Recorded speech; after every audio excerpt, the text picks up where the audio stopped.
नमस्कार, India voice देख रहे हैं आप और मैं हूं आपके साथ शिवम दुबे। इंडिया वॉइस के खास कार्यक्रम हरियाणा पंजाब में आप सबका स्वागत है। बुलेटिन की शुरुआत करेंगे।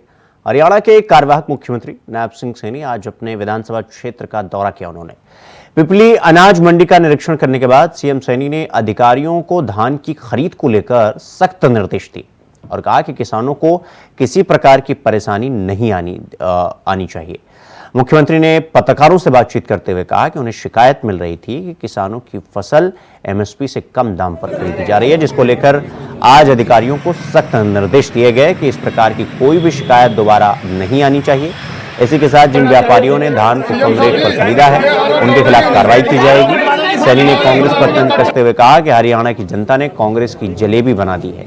उन्होंने कहा कि राहुल गांधी को हरियाणा के खान पान के बारे में कोई जानकारी नहीं है। जब उन्हें गोहाना की जलेबी दी गई तब वो देखकर हैरान हो गए कि इतनी बड़ी जलेबी भी हो सकती है। उन्होंने कहा कि कांग्रेस भ्रष्टाचार में फंसी है और हरियाणा की जनता ये जान चुकी है, इसलिए हरियाणा की जनता ने विधानसभा चुनाव में भूपेंद्र हुड्डा के सपनों पर पानी फेर दिया। नायब सिंह सैनी यही नहीं रुके। उन्होंने कहा कि युवाओं के लिए जल्द ही भर्ती निकालने जा रहे हैं।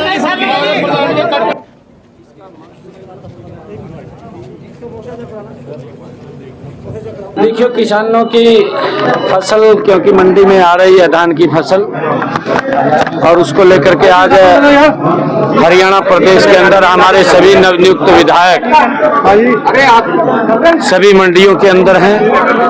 किसान को किसी प्रकार की समस्या या दिक्कत न रहे। मैं स्वयं पीपली मंडी में हूँ, अभी लाडवा मंडी में जाऊंगा, फिर बबैन मंडी में भी जाऊंगा। किसानों को दिक्कत समस्या नहीं आनी चाहिए। जो पैरामीटर्स बने हुए हैं 17 मॉइस्चराइज से नीचे या 17 मॉइस्चराइज किसी की है, एक भी ढेरी मंडी में दिखाई नहीं देनी चाहिए। अधिकारियों को कहा है एक एक दाना वो किसान का उठान भी और उसको भरना भी और उसका पेमेंट भी। मुझे अभी तक हरियाणा प्रदेश की जो मंडियां हैं उसके अंदर हमारा जो परचेज हुआ है लगभग 5 लाख मीट्रिक टन हमने यहाँ पर परचेज किया है। 5,32,000 मीट्रिक टन परचेज किया है, जिसमें से 1,59,000 हमने उठान भी किया है और बाजरे का भी 1,31,384 मीट्रिक टन हमने परचेज किया है। लगातार हमारा ध्यान मंडियों के ऊपर है। मैंने कल भी जो सेलर मिल्स हैं उनसे बैठक किया था कि आपकी जो बात है, जो समस्या है, हमने उसको सुना है, उसका समाधान करने के लिए भी हमने कहा है। परंतु अगर उसके बावजूद भी कहीं किसान को दिक्कत आती है तो हमने कहा है कि दूसरा कोई मिलर्स है, आप उसको देने का काम करें, हम किसी का इंतजार। अधिकारी ने कहा है कि कुछ किसानों ने इस प्रकार की शिकायत ये की थी कि हमारा जो मॉइस्चराइजर 16.5 था उसके अंदर कट लगा है।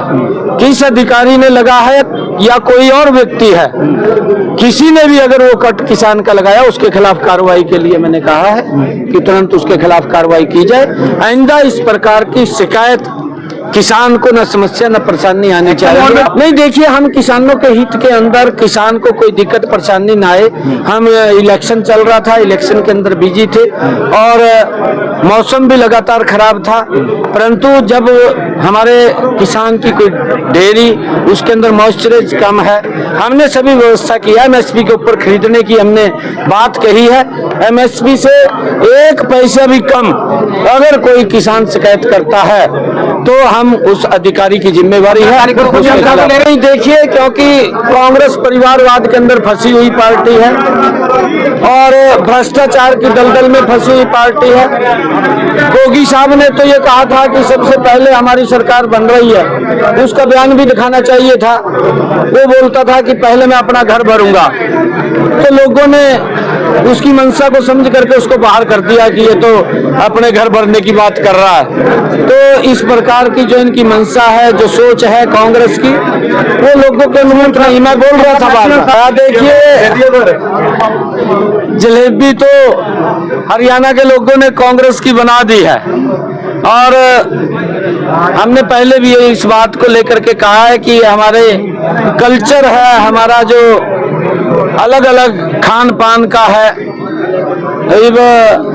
राहुल गांधी को तो उसके बारे में जानकारी नहीं है। हरियाणा में कहाँ की जलेबी मशहूर है, कहाँ की बड़ी जलेबी मशहूर है, कहाँ की छोटी जलेबी मशहूर है, कहाँ की फिरनी मशहूर है, कहाँ का घेवर मशहूर है, कहाँ की बर्फी मशहूर है, उसको इसकी जानकारी तो है नहीं है, क्योंकि वो बिना जानकारी के ही इधर उधर वो बात करते रहते हैं।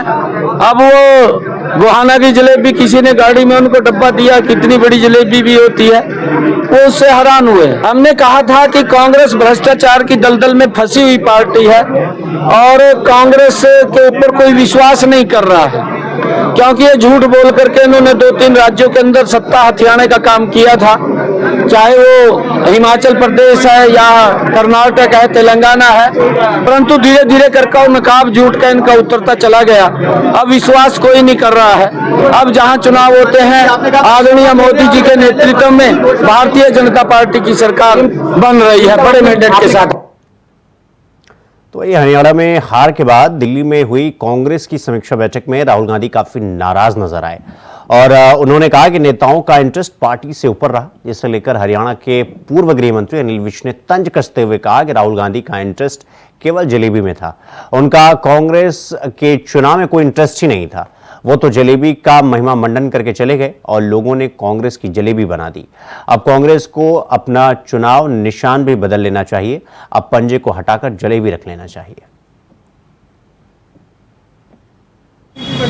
राहुल गांधी जी का इंटरेस्ट केवल जलेबी में था, उनका कांग्रेस के चुनाव में कोई इंटरेस्ट नहीं था, वो तो जलेबी को महिमा मंडित करके चले गए और लोगों ने कांग्रेस की जलेबी बना दी।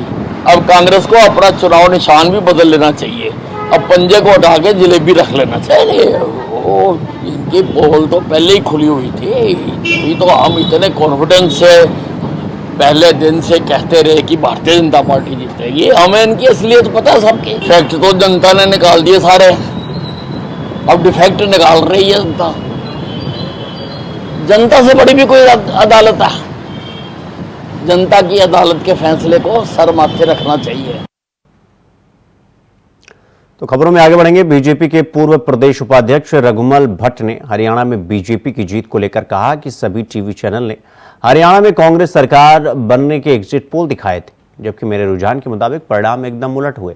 सभी चैनलों ने अनुसूचित जाति यानी एससी दलित समाज को कांग्रेस का वोट बैंक मानकर सर्वे दिखाया था, जबकि कहानी इसके उलट हुई। दलित समाज का वोट कांग्रेस, इनेलो, बसपा और आसपा जजपा को गया, क्योंकि हरियाणा में बीजेपी को छोड़कर सभी दल आरक्षण वर्गीकरण के खिलाफ हैं।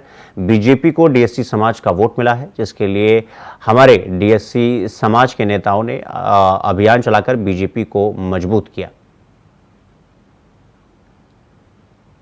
क्या है एग्जिट पोल में तो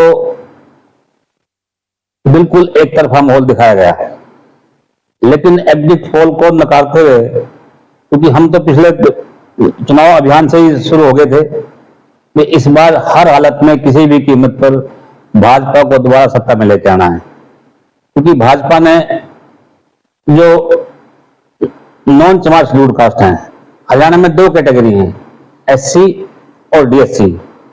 शेड्यूल्ड कास्ट में 4-5 नाम है, चमार है, जाटव है, रेगर है, जटिया है, रविदासिया है। दूसरी तरफ हरियाणा के मुख्यमंत्री तत्कालीन उस समय के 2020 में मनोहर लाल जी ने एक नया नाम दे दिया, डिप्राइव्ड शेड्यूल्ड कास्ट, वंचित अनुसूचित जातियां, और उनको अलग से 10% आरक्षण एजुकेशन में दे दिया। सवाल बहुत बढ़िया। अगली खबर नूंह से है, जहां उपायुक्त धीरेन्द्र खड़गटा ने अनाज मंडियों का दौरा करते हुए कहा कि धान की खरीद यहां पर कम है, बाजरे की खरीद ज्यादा चल रही है। कार्यवाहक मुख्यमंत्री नायब सिंह सैनी ने दिशा निर्देश दिए थे कि अनाज मंडियों का निरीक्षण किया जाए, हर एक अनाज मंडी के लिए एक नोडल अधिकारी लगाया जाएगा। उपायुक्त ने कहा कि उन्होंने नूंह और फिरोजपुर झिरका अनाज मंडी का दौरा किया। उन्होंने कहा कि व्यवस्था पूरी तरह ठीक है, बाजरे की आवाज जारी है, 20 से 30% के करीब धान की फसल आ रही है। और उन्होंने कहा कि जितनी भी आड़ती हैं उनके वहाँ भी चेक किया गया। उन्होंने ये भी कहा कि अगर मेरी फसल मेरा ब्यौरे पर पंजीकरण कराकर नहीं आता है तो गेट पास बनने में अगर किसी प्रकार की कोई दिक्कत आ रही है तो संबंधित मार्केट कमेटी सचिव को निर्देश दिए गए हैं कि किसी प्रकार की कोई दिक्कत किसानों को नहीं आनी चाहिए। उसमें बाकी बाजरे का यहाँ पर पब्लिक प्रोक्योरमेंट चल रहा है और पब्लिक प्रोक्योरमेंट में कल माननीय सीए साहब के दिशा निर्देश थे कि सभी जो अधिकारी हैं वो फील्ड में विजिट करेंगे। हर एक अधिकारी के लिए, हर एक मंडी के लिए नोडल अधिकारी लगाया जाए। तो हमने हर एक मंडी के लिए नोडल अधिकारी लगा दिया था। आज भी मैं 2 मंडियों का विजिट करके आया हूँ जहाँ पर मैंने नूह और जिरका 2 मंडियां देखी हैं। मैं आज तावड़ी भी जाऊंगा इसके बाद, और सभी हमने देखा वहाँ पर व्यवस्था ठीक चल रही है। अभी बाजरे की जो आवक है वो इतनी ज्यादा नहीं हुई है, लेकिन जो मंडी में प्रोक्योरमेंट लगातार जारी है। साथ ही साथ जो उठान है उसमें अब गलती आ गई है और लगभग हमारे पास 20 से 30% के आसपास सभी मंडियों में उठान हो रहा है। हमने सभी जितने भी स्टेक होल्डर्स है उनसे भी वहाँ पर मौके पे चेक किया। साथ ही साथ हमने ये भी चेक किया कि कोई अगर रजिस्टर करके नहीं आ पा, जिसने रजिस्टर कर दिया लेकिन फिर भी उसका कोई दिक्कत आ रही है गेट पास बनने में, तो उसके लिए हमने एक संबंधित जो सेक्रेटरीज हैं उनको डायरेक्शन दिया है कि सारी ऐसी जितनी भी हैं जिसमें कि कोई दिक्कत आ रही है उनको तुरंत कलेक्ट करके आप संबंधित एसडीएम को भेजें ताकि उनका वेरिफिकेशन हो सके और उसमें बंदे को दोबारा नहीं आना पड़े। और इसके लिए डेली रिपोर्ट भी हमें भेजे, इसके लिए हमने पत्र भी भेज दिया। तो रुक करेंगे अगली खबर की ओर। धान की कटाई के बाद लगातार पराली जलने की शिकायत विभाग को मिल रही है। कुछ किसान दिन की बजाय शाम या फिर रात को फसल के अवशेषों में आग लगा रहे हैं। अब तक जिले भर में 28 के करीब आग लगने की लोकेशन विभाग के पास पहुंची है, जिसके बाद मौके पर संबंधित टीमों ने निरीक्षण कर किसानों के खिलाफ जुर्माना लगाया है। फसल अवशेष जलाने वाले किसानों से 42,500 रुपए का हर्जाना वसूला जा चुका है। विभाग के सहायक कृषि अभियंता डॉक्टर जगदीश मलिक ने बताया कि लगातार टीमें फील्ड में हैं। हरसेक के माध्यम से भी फसल अवशेषों में आग लगने की लोकेशन को ट्रेस किया जा रहा है। कैथल में पराली जलाने वालों से बढ़ रहा है प्रदूषण, लगातार बढ़ रहा है। देखिए, आयोजन के अभी तक जिला कैथल में 28 मामले आ चुके हैं, जिसमें ज़्यादातर 8 मामले हैं वो गोला सब डिवीज़न के हैं और इसके लिए हम लगातार मॉनिटरिंग कर रहे हैं।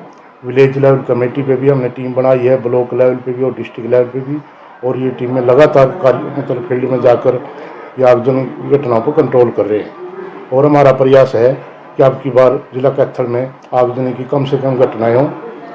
इसके लिए हमारे पास लगभग 6000 इन सिटू की मशीन है और लगभग 422 मशीन जो है एक्सिटू मशीन के लिए है, जो पराली की गांठ बनाती है। तो हम लगातार प्रयास कर रहे हैं। कितना जुर्माना लगा है? अभी तक 28 लोकेशन में से जो 86 लोकेशन है जिसमें आगजन की घटना नहीं पाई गई और बाकी पर सब पर लगभग 42,500 रुपये जुर्माना लगा दिया गया। तो क्या आपके द्वारा, अधिकारियों द्वारा किसानों को समझाया जा रहा है? अभी किसानों को इस बारे में जागरूक किया जा रहा है कि वे खेतों में जो पराली में आग लगाते हैं उसका बहुत ज़्यादा नुकसान है। उससे हमारी मिट्टी तो की उपजाऊ शक्ति खत्म होती है, साथ में हमारा वातावरण भी खराब होता है। और मैं ज़्यादा से ज़्यादा किसान भाइयों से अपील करूँगा कि वे पराली में आग न लगाएं और जो इन सिटू और एक्सिटू कृषि यंत्र हैं उनको चलाकर इसका प्रबंधन करें। और मैं एक और अपील करना चाहता हूँ किसान भाइयों से, भाई आप इन सिटू की बजाय और एक्सिटू की बजाय इन सिटू मशीनों का ज़्यादा प्रयोग करो, क्योंकि पराली है जो खेतों में ही मिलाकर जो खेत की है ना उपजाऊ शक्ति बढ़ती है।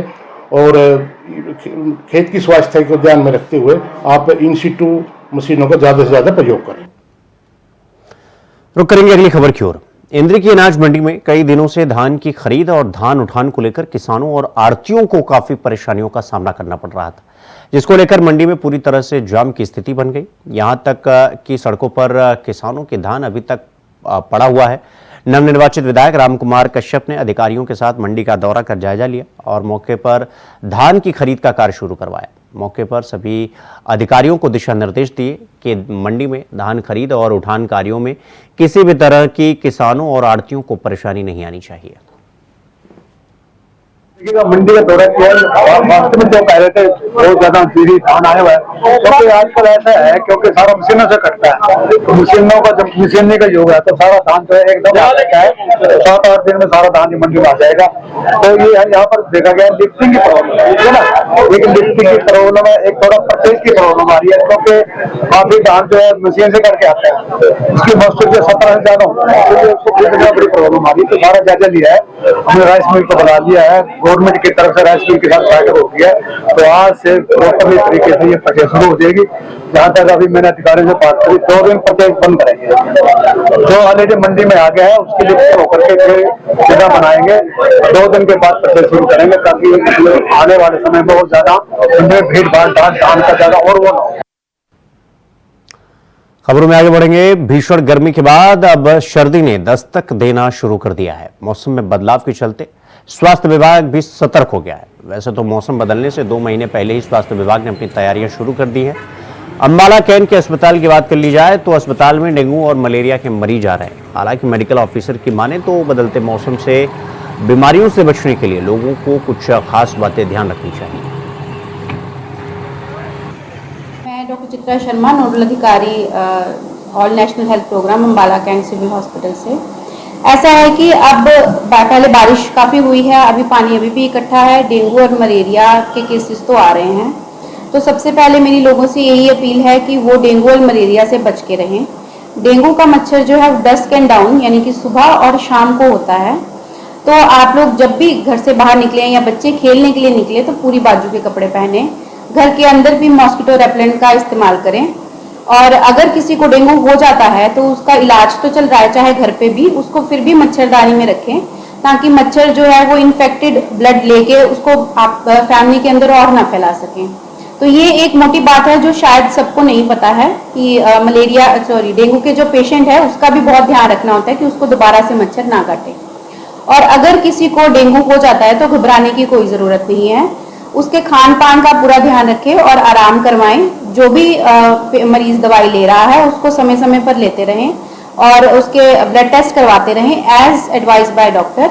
और जब डॉक्टर को लगता है कि उनको एडमिशन की ज़रूरत है, जो कि सभी केसेस में नहीं पड़ती, इसलिए घबराने की ज़रूरत नहीं, तभी एडमिट करते हैं और ट्रीटमेंट मिलती है। अदरवाइज डेंगू का मरीज जो है वो घर पर पूर्णतया ठीक हो सकता है। तो वहीं नूंह में ग्रीन पटाखों को छोड़कर और सभी पटाखों के निर्माण, बिक्री और उपयोग पर प्रतिबंध लगा दिया गया है।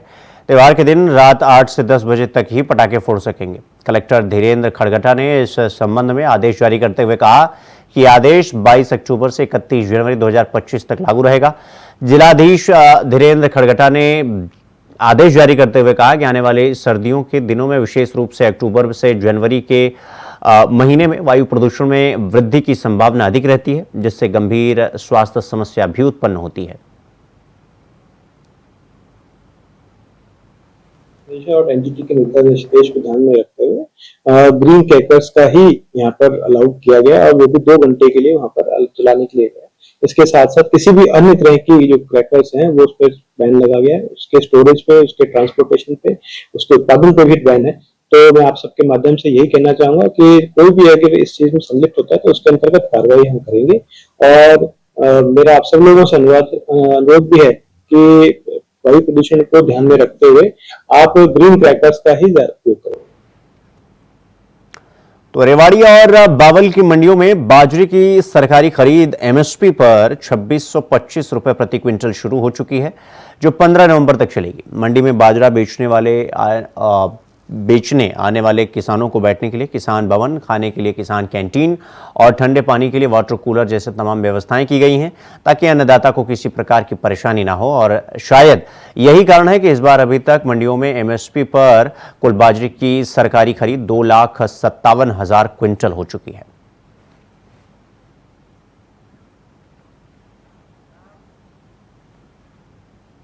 वहीं हरियाणा में चुनाव के बाद बीजेपी के नवनिर्वाचित विधायक एक्शन मोड में नजर आ रहे हैं। हरियाणा के सोनीपत से बीजेपी विधायक निखिल मदान और राई से विधायक कृष्णा गहलावत एक्शन मोड में हैं। आज निखिल मदान और कृष्णा गहलावत सोनीपत की नई अनाज मंडी में पहुंचे और किसानों को समस्याओं को दूर करने का वादा किया। दोनों विधायकों ने कांग्रेस पर जुबानी हमला बोला और कहा कि अपनी हार का ठीकरा अब चुनाव आयोग और ईवीएम पर फोड़ रहे हैं कांग्रेस वाले। आपसी गुटबाजी के कारण कांग्रेस को जनता ने नकार दिया। मैंने आज अपने मंडी का दौरा इसलिए किया कि आज हमारे किसानों की फसल आनी शुरू हुई है, तो पहली बोली यहाँ पर आज हुई है। सबसे पहले सौभाग्य की बात है, मेरे हल्के के चौहान जोशी के जो एक यहाँ पर किसान भाई आए थे, उन्होंने वो अपनी बोली लगा के संतुष्ट हुए।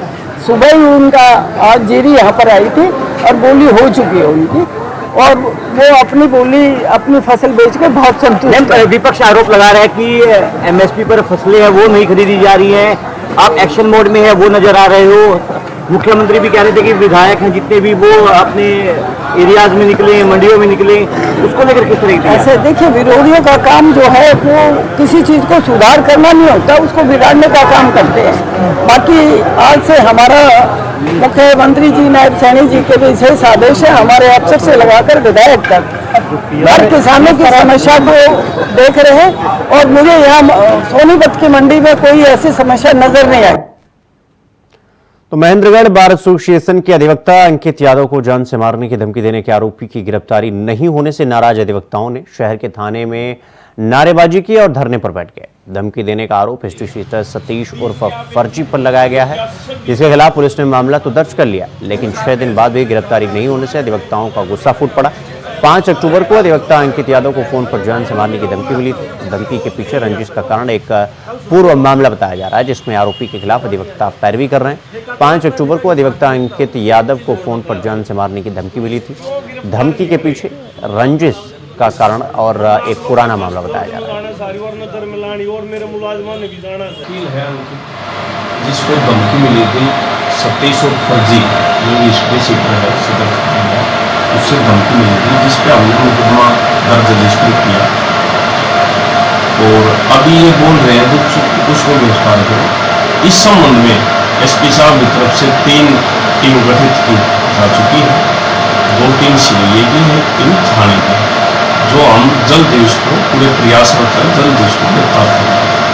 सर, इनकी मांग है कि जब तक आरोपी गिरफ्तार नहीं होता है जब तक ये नहीं धरने पर बैठे रहेंगे। देखो, वैसे तो धरना इसमें नहीं गए, धरने पर बैठ नहीं सकते, और हम लगे हुए हैं, कोशिश कर रहे हैं जल्दी गिरफ्तार। सर, सुरक्षा की भी वो कही गई थी कि कोई सुरक्षा संबंधित आपकी तरफ से? हाँ, ये कोई एक चलो कंप्लेनेंट है, किसी पब्लिक की सुरक्षा की जिम्मेवारी पुलिस की होती है, और हमने इनको बोला आपकी सुरक्षा की जिम्मेवारी हमारी है, लेकिन ये नहीं मान रहे, ये इस चीज पे राजी नहीं। तो सर, कितना प्रयास रहेगा आपका इसको आरोपी को गिरफ्तार करने का, और कब तक है सर? हम इसमें कई जगह दर्ज दे चुके हैं, हरियाणा में भी और हरियाणा के बाहर भी, और अभी पकड़ में नहीं आया मुझे। सर, कितनी तारीख को मामला दर्ज हुआ था? ये 5 तारीख को मामला दर्ज हुआ। खबरों में आगे बढ़ेंगे। जीएमडीए के अधिकारी टीपीआरएस भट्ट ने ट्रैफिक पुलिस के साथ मिलकर एमजी रोड पर कार्रवाई करते हुए ग्रीन बेल्ट में बने अवैध निर्माण को ध्वस्त किया और नो पार्किंग में खड़ी सभी गाड़ियों के चालान काटे और उनको टो करवाया। डीटीपी आरएस भट्ट ने कहा कि एमजी रोड पर ट्रैफिक की व्यवस्था बहुत खराब होती जा रही थी और ये सब नो पार्किंग में लोगों के गाड़ी लगाने की वजह से ये हो रहा था। आज हमने सख्ती से कार्रवाई की, अगर आने वाले समय में ये लोग नहीं समझेंगे तो हम लोगों को सुधारने के लिए इससे ज्यादा सख्ती करनी होगी। जी रोड एक शहर की इम्पोर्टेंट रोड है, जिसको नेकलेस रोड कहा जाता है, कि जो बहुत इम्पोर्टेंट रोड है गुरुग्राम की, जिस पर लगभग काफी इम्पोर्टेंट सोसाइटीज हैं, मॉल्स हैं, मल्टीप्लेक्सेस हैं, और इतनी ज्यादा सोसाइटीज मल्टीप्लेक्सेस होने के कारण ट्रैफिक की सिचुएशन भी डिफिकल्ट है इन रोड्स के ऊपर। लेकिन वो डिफिकल्टी सोसाइटी या कमर्शियल कॉम्प्लेक्सेस की तो कम है, उनकी बेसमेंट है, उनकी अपनी प्राइवेट पार्किंग है, लेकिन लोग जो हैं वो कमर्शियल एक्टिविटी को यूज करने के लिए सड़कों के ऊपर पार्किंग लगा जाते हैं, या इस रोड के ऊपर पिकअप्स वाली गाड़ियां बहुत हैं, वो ऐसे ही पार्किंग लगा देते हैं, तो आधी सिचुएशन उन्होंने खराब कर रखी है। तो आज हमने ट्रैफिक पुलिस को रिक्वेस्ट की थी, वो उनके साथ मिलकर ये ड्राइव चल रही है, चलान्स भी काटे जा रहे हैं ट्रैफिक पुलिस की तरफ से, टोइंग मशीन्स जीएमडीए ने ऑलरेडी दे रखी हैं ट्रैफिक पुलिस के साथ कोऑर्डिनेशन में, वो हम टो भी करवा रहे हैं। अगर कहीं रेडियां लगी हैं, अभी मेरा ख्याल क्योंकि जेसीबी देखी है तो रेडियां उठ जाएंगी, अभी शायद ना मिले ज्यादा, लेकिन ओवरऑल ये है कि हम ये चाहते हैं कि ग्रीन बेल्ट या रोड के ऊपर एनक्रोचमेंट किसी भी तरह की हो तो लोग समझें। ये हम सिर्फ देखिए, हम हर रोज सड़क पर भी नहीं रह सकते, सेम रोड पर शायद दोबारा हर रोज भी नहीं आ सकते, तो लोगों को थोड़ा अपने आप सुधरना पड़ेगा। देखिए खबरों में आगे बढ़ेंगे। अमृतसर के ग्रीनफील्ड इलाके में एक महिला की हत्या का मामला सामने आया है। बताया जा रहा है कि मृतका का नाम रितु है और उसके ससुर, उसका देवर और उसका पति उसे आए दिन परेशान करते थे। उसके पति ने उसकी चाकू मारकर हत्या कर दी। मृतका के परिजनों ने बताया कि उनके घर में जो बेटा पैदा हुआ था वो विकलांग था, इसलिए उनकी बेटी को काफी परेशान किया जा रहा था और उसके जीजा और सोरा भी उसे पीटते थे, जिसके चलते आज सुबह सुबह उसकी चाकू मारकर हत्या कर दी गई। पीड़ित परिवार ने न्याय की गुहार लगाते हुए कहा कि हमें न्याय चाहिए। उनका कहना है कि दोषियों को कड़ी सजा मिलनी चाहिए ताकि वो किसी और लड़की की जिंदगी बर्बाद न कर सकें। कत्ल होया सर मैं सानू इन्फॉर्मेशन आई है कि रीतू नाम की लेडी का मर्डर होया वा। ਉਹਦੇ ਵਿੱਚ ਅਸੀਂ ਮੁਲਾਜ਼ਾ ਮੌਕਾ ਕਰਨੇ ਆ। ਉਹਨਾਂ ਦੇ ਵਾਰਸ ਮਾਪਿਓ ਸੱਦੇ ਆ ਜੀ। ਉਹਨਾਂ ਦੇ ਰੀਤੂ ਦੇ ਜੋ ਬਿਆਨ ਲਿਖਾਉਣਗੇ ਉਹਦੇ ਅਕੋਰਡਿੰਗ ਲਾ ਦੇ ਅਕੋਰਡਿੰਗ ਕਾਰਵਾਈ ਕੀਤੀ ਜਾਏਗੀ। ਸਰ ਪਤਾ ਲੱਗਾ ਕੀ ਕਾਰਨ ਸੀ ਕਿਉਂ ਉਹਨੇ ਮਾਰਿਆ? ਇਹ ਵੈਰੀਫਾਈ ਕਰਨੇ ਹੈ ਜੀ, ਹਲੇ ਤਸਦੀਕ ਤਫਤੀਸ਼ ਕਰਨ ਦੇ। ਤਫਤੀਸ਼ ਤੋਂ ਜੋ ਹਾਲਾਤ ਸਾਹਮਣੇ ਆਏਗੇ, ਜਿਨ੍ਹਾਂ ਦਾ ਰੌਲਾ ਉਹਨਾਂ ਦੇ ਖਿਲਾਫ ਕਾਰਵਾਈ ਕੀਤੀ ਜਾਏਗੀ। तो वहीं पंजाब के फिरोजपुर में सीआईए स्टाफ ने 2 नशा तस्करों को करोड़ों रुपए कीमत के हेरोइन और अवैध हथियारों के साथ गिरफ्तार किया है। आरोपियों से पुलिस द्वारा गहनता से पूछताछ की जा रही है। फिरोजपुर जिले की एसएसपी सौम्या मिश्रा ने बताया कि सीआईए स्टाफ द्वारा 2 नशा तस्करों को पकड़ा गया है, जिनके पास से 1.5 किलोग्राम हेरोइन और 3 अवैध पिस्टल, 20 जिंदा कारतूस, मोटरसाइकिल बरामद हुई। कर रहे ਸੀਗੇ ਤੇ ਫਿਰੋਜ਼ਪੁਰ ਸ਼ਹਿਰ ਦੇ अंदर अदरवाइज भी एंड पूरे चारों सब डिवीजन ਦੇ ਵਿੱਚ भी ਅਸੀਂ पिछले 3 महीनों में बहुत एफर्ट लगा के एरियाज लेके हॉटस्पॉट्स लेके उनके एनालिसिस करके काफ़ी दोषी ऑलरेडी जेल ਦੇ ਵਿੱਚ ਭੇਜ ਚੁੱਕੇ ਨੇ ਤੇ ਉसी ਮੁਹਿੰਮ ਨੂੰ आगे बढ़ाते हुए फिर से एक बार ਫਿਰੋਜ਼ਪੁਰ ਪੁਲਿਸ ਵੱਲੋਂ ਕਮਰਸ਼ੀਅਲ ਰਿਕਵਰੀ ਕੀਤੀ ਗਈ ਹੈ 1.5 किलो ਹੀਰੋਇਨ ਦੀ। ਉਹਦੇ ਵਿੱਚ 2 ਦੋਸ਼ੀ गिरफ्तार ਨੇ ਤੇ अदरवाइज ਜਿਹੜੇ ਪੁਰਾਣੇ ਜਿਨ ਤੇ ਪਰਚੇ ਹੈਗੇ ਉਹਨਾਂ ਦੀ ਵੈਰੀਫਿਕੇਸ਼ਨ ਦੌਰਾਨ 2 दोषी होर गिरफ्तार किए गए हैं। ਉਹਦੇ ਵਿੱਚ ਇੱਕ ਕਰਨ है जिसपे पुराने 5 पर्चे ने और दूजा ਜਿਹੜਾ लखन है ਉਹਦੇ ਵਿੱਚ ਉਹਦੇ ਉੱਪਰ पुराना 1 पर्चा है ना। ਤੇ ਇਹ ਇੱਕ ਥਾਣਾ ਜਿਹੜਾ ਸਦਰ ਥਾਣੇ ਦੇ ਅੰਦਰ ਸਾਡਾ एनडीपीएस ਦਾ पर्चा ਹੈਗਾ ਤੇ ਕੈਂਟ ਥਾਣੇ ਦੇ ਅੰਦਰ ਜਿਹੜਾ ਆਰਮਸ ਐਕਟ ਦਾ पर्चा है ਉੱਥੇ ਦਰਜ है। सो आई बिलीव सीआईए टीम और साडी डिप्टी एसपी सिटी की टीम ने मिलकर काफ़ी बढ़िया काम किया। SP investigation, deputy SP investigation, inspector Mohit and उनकी पूरी टीम ने इसमें काफ़ी अच्छा काम किया है एंड टोटल ये दोनों केस डिटेक्टेड में जी। तो वहीं जीरकपुर कालका हाईवे के एरिया लाइट पॉइंट के नजदीक बने एक होटल में बीती रात कुछ लोगों ने होटल मालिक और एक कर्मी पर जानलेवा हमला कर दिया और मौके से फरार हो गए। हमले में होटल संचालक समेत यहां काम करने वाले एक व्यक्ति को गंभीर रूप से चोटें आई हैं, जबकि होटल के रिसेप्शन पर बैठी महिला भी घायल हो गई। घायलों को ढकोली के हेल्थ सेंटर में ले जाया गया, जहां उन्हें चंडीगढ़ सेक्टर 32 के सरकारी अस्पताल में रेफर कर दिया गया। घटना की सूचना मिलते ही पलटाना पुलिस मौके पर पहुंची और जांच पड़ताल शुरू की। पौने 10 बजे फोन आया कि इतने कोई लड़ाई हो रही है। असी इधर बाहर गश्त दे विच जी विदिन 3 ਜਾਂ 4 मिनट को इतने पहुँच गए। इतने 2-3 बंदिਆਂ ਦੇ 2 ਦੇ ਸਿਰ ਫੜੇ ਹੋਏ ਸੀ, ਉਹਨਾਂ ਨੂੰ ਅਸੀਂ ਹਸਪੀਟਲ ਪਹੁੰਚਾਇਆ। ਜਿਨ੍ਹਾਂ ਦਾ ਨਾਂ ਲੈ ਰਹੇ ਅਸੀਂ ਉਹਨਾਂ ਦੇ ਹੋਟਲ ਵੀ ਜਾ ਕੇ ਚੈੱਕ ਕਰਕੇ ਆਏ, ਉਹ ਹੁਣ ਦੌੜ गए ਨੇ। ਬਾਕੀ ਇਹਨਾਂ ਦੀ ਸਟੇਟਮੈਂਟ ਲਿਖ ਕੇ ਜੋ ਵੀ ਹਾਲਾਤ ਹੋਣਗੇ ਕਾਨੂੰਨ ਅਨੁਸਾਰ ਕਾਰਵਾਈ ਕੀਤੀ ਜਾਏਗੀ, ਜਿੰਨੇ ਵੀ ਕੋਈ ਗਲਤੀ है। तो हरियाणा पंजाब में फिलहाल अभी के लिए बस इतना ही। देश और दुनिया की तमाम खबरों को देखने के लिए देखते रहिए इंडिया वॉइस। नमस्कार।